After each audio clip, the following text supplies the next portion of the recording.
మహారాష్ట్ర ఫలితాలతో తెలంగాణ బీజేపీలో మరింత జోష్ వచ్చింది. మరోసారి అక్కడ అధికారంలోకి రావడంతో బీజేపీ నేతలు సంబరాలు జరుపుకుంటున్నారు. కర్ణాటక, తెలంగాణలో జరుగుతున్న పాలనను మహారాష్ట్ర ప్రజలకు వివరించడంలో సక్సెస్ అయ్యామంటున్నారు నేతలు.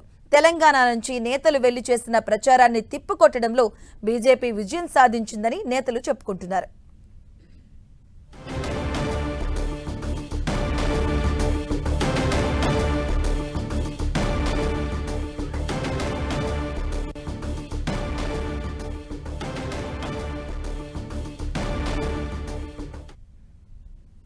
కాంగ్రెస్ గ్యారంటీలను ప్రజలు నమ్మట్లేదని కేంద్ర మంత్రి కిషన్ రెడ్డి అన్నారు. ప్రజలకు ఏం చేశారో చెప్పకుండా గ్యారంటీల గారిడితో మోసం చేయాలని చూసిన ఇండియా కూటమికి ప్రజలు బుద్ధి చెప్పారని విమర్శించారు. కాంగ్రెస్ కేవలం 3 రాష్ట్రాలకే పరిమితమైందంటూ ఎద్దేవా చేశారు కిషన్ రెడ్డి.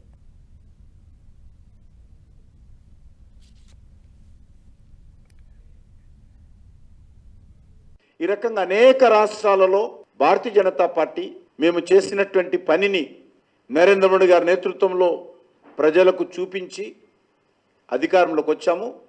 ఈసారి మరొకసారి మహారాష్ట్ర మూడోసారి అధికారంలోకి వచ్చి మనకు అద్దం పడతా ఉంది. ఈరోజు కాంగ్రెస్ పార్టీ 3 రాష్ట్రాలకే పరిమితమైంది.